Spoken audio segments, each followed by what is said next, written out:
నమస్తే. Welcome to Aadya TV. నేను రమేష్ మిద్ది. అసెంబ్లీ ఎన్నికల సమయంలో కామారెడ్డి వేదికగా బీసీ కులగణన చేసి, బీసీ డిక్లరేషన్ అనేది ఒకటిచ్చింది. బీసీ కులగణన చేసి ప్రతి ఒక్కరికి గూడంగా ఏదైతే ప్రభుత్వం నుంచి వచ్చే ప్రోత్సాహకాలు గానీ, ఇవన్నీ గూడంగా బీసీలందరినీ గూడంగా ఆహ్, చేయూత ఇస్తానంటూ కాంగ్రెస్ ప్రభుత్వం ఏర్పడక ముందు కాంగ్రెస్ పార్టీ ఏదైతే హామీ ఇచ్చిందో అది ఇప్పటి వరకు గూడంగా దాని ఊసే లేదు. ఓవైపు బీసీ సంఘాల నేతలు కూడంగా గగ్గోలు పెడుతున్నారు. గొంతు చించుకొని నిరసన కార్యక్రమాలు చేపడుతున్నా కూడంగా ఎక్కడా గూడంగా ప్రభుత్వము వీటిపై ఈ హామీని నెరవేర్చేందుకు గూడంగా పోనీ వారితోని కలిసి మాట్లాడేందుకు గూడంగా ఓ ప్రకటన విడుదల చేసే విధంగా గూడంగా ఇక్కడ ప్రయత్నాలు జరుగుతున్నట్టుగా మనకు కనిపిస్తలేవు.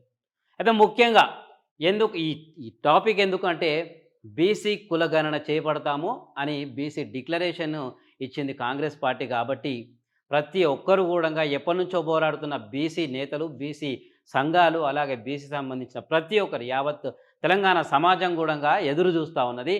అయితే రీసెంట్గా తాజాగా ముఖ్యమంత్రి గత కొన్ని కుల సంఘాలు పెట్టుకున్న మీటింగ్లో పాల్గొన్నారు. ఆ కుల సంఘాలకు ప్రోత్సాహకం ఇచ్చే విధంగా కూడా వాళ్ళకు కొన్ని హామీలు ఇచ్చారు.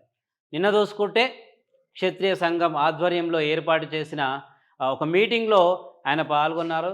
ఆ రాజులను ఏదైతే క్షత్రియ సంఘం సంబంధించిన వాళ్ళని నేతల్ని కూడా బాగా కొనియాడారు కూడా. మీ వారి సేవలు ఎంతో అభినందనీయము. అలాగే తెలంగాణ సమాజంలో పెట్టుబడులు పెట్టాలనే విధంగా కూడా వాళ్ళని కొనియాడారు. అలాగే రాబోయే ఎన్నికల సమయంలో వాళ్ళకు సీట్ల కేటాయింపు కూడా జరిపిస్తాము. కాంగ్రెస్ తరపు నుంచి సీట్లు కూడా కేటాయిస్తామనే ఒక హామీ ఇచ్చారు. మరి బీసీల సంగతి ఏమైంది? బీసీలకు డిక్లరేషన్ మీరే ఇచ్చిర్రు, బీసీలకు హామీ మీరే ఇచ్చిర్రు, కానీ బీసీల గోస మాత్రం మీకు పట్టట్లేదు. తాజాగా ఇందిరా పార్క్ వద్ద ధర్నాలు, నిన్న మొన్న ధర్నాలు, ప్రెస్ క్లబ్లో మీట్లు, ఇవన్నీ కూడా ప్రతి ఒక్కరు కూడా బీసీకి సంబంధించి ప్రతి నాయకులు కూడా గొంతు దించుకొని అరుస్తున్నా కూడా బీసీ సంఘాలను కలవడానికి ఎందుకు సమయము మీకు కుదరడం లేదు? అంతకుముందు వేరే ఒక పర్యటనలో కమ్మ కులానికి సంబంధించి కూడా చేశారు. ప్రతి ఒక్క కులాలని కలవాలి. ముఖ్యమంత్రి అనంగా సబ్బండ వర్గాలను, అన్ని కులాలను కూడా కలిసి తెలంగాణ నిర్మాణంలో భాగం పంచుకునే విధంగా ప్రతి ఒక్క కులాన్ని ప్రోత్సహించాలి, తప్పులేదు. కానీ మరి ఏళ్లుగా వెనుకబాటుతనాన్ని మోస్తున్న లేదా ఎదుర్కొంటున్న బీసీ సంఘాలను, బీసీ నేతలను, బీసీ జనాలను ఎందుకు పట్టించుకోవడం లేదు? మీరు ఇస్తామన్న మీరు ప్రకటించిన హామీ మేరకు 42% ఎక్కడ పోయింది రిజర్వేషను? స్థానిక ఎన్నికలు రాబోతున్నాయి. ఈ తరుణంలో ఖచ్చితంగా మీరు బీసీ డిక్లరేషన్ అమలు చేసే ఎన్నికలకు వెళ్ళాలంటూ కూడా బీసీ నేతలు ఓవైపు నిరసనలు వ్యక్తం చేస్తున్నారు. వాళ్ళ హామీలు నెరవేర్చమని కూడా బీసీ సమాజము కోరుతూ ఉన్నది. నార్మల్గా ఇంకా ఏంటంటే ఇక్కడ నిన్నటి ఏదైతే ఎందుకు ఈ బీసీలపై ఏమైనా వివక్ష చూపిస్తున్నారా, లేదా బీసీలకు కేవలం హామీలు అనేది ఎన్నికల్లో గెలవడానికి మాత్రమేనా అనే ప్రశ్నలు తలెత్తుతున్నాయి ఇప్పుడు ప్రజెంట్ తెలంగాణ సమాజంలో. నిన్న సర్వాయి పాపన్న గౌడ్ ఏదైతే బీసీలు చాలామంది కూడా ఆయన చేసిన పోరాటాలకు ఆయన వరంగల్లో రాయి రప్ప ప్రతి ఎక్కడ చూసినా అడుగడుగున సర్వాయి పాపన్న గౌడ్ చరిత్ర చెప్తూ ఉంది. అలాంటి సమావేశాలు, అలాంటి ఆయన పుట్టినరోజు సందర్భంగా కూడా ఒక ప్రకటన రాలేదు బీసీలు సంతృప్తి పడే విధంగా. బీసీ మంత్రులు ఉన్నారు, అంతకుముందు బీసీ మీటింగ్లు పెట్టుకున్నారు. ప్రభుత్వంలో బీసీ మంత్రులున్నా కూడా బీసీ నేతల సమస్యలు తీరడం లేదు అని బీసీ డిక్లరేషన్ హామీ ఎందుకు అటకెక్కించారు అనే విధంగా అటకెక్కించిన విధంగా ఉందని విమర్శలు వస్తూ ఉన్నాయి.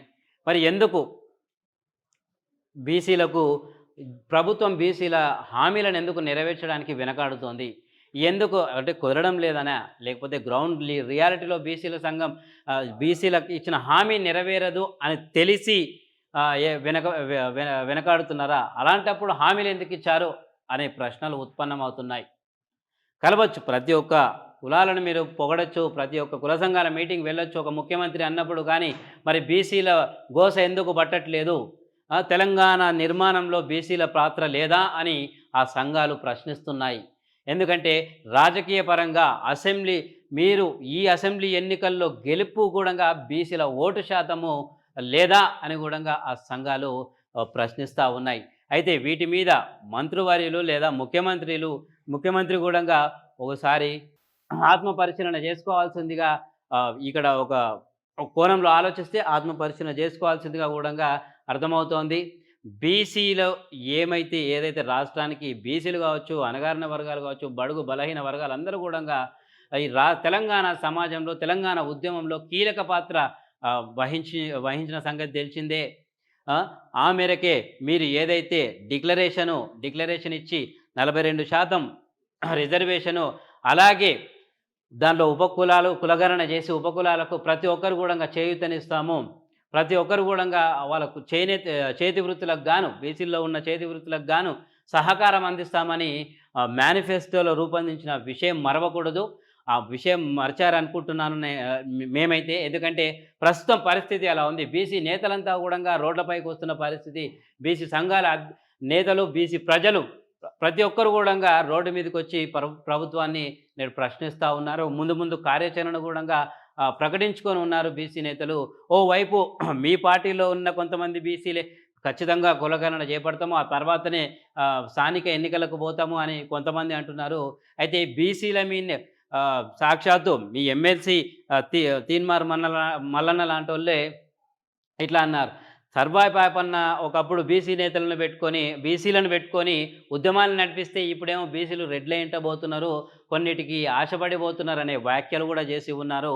మరి ఈ నేపథ్యంలో సగటు బీసీలకు ఎట్లా ఉందంటే తెలంగాణ సమాజానికి ఒక ప్రశ్న ఉత్పన్నమవుతున్నది.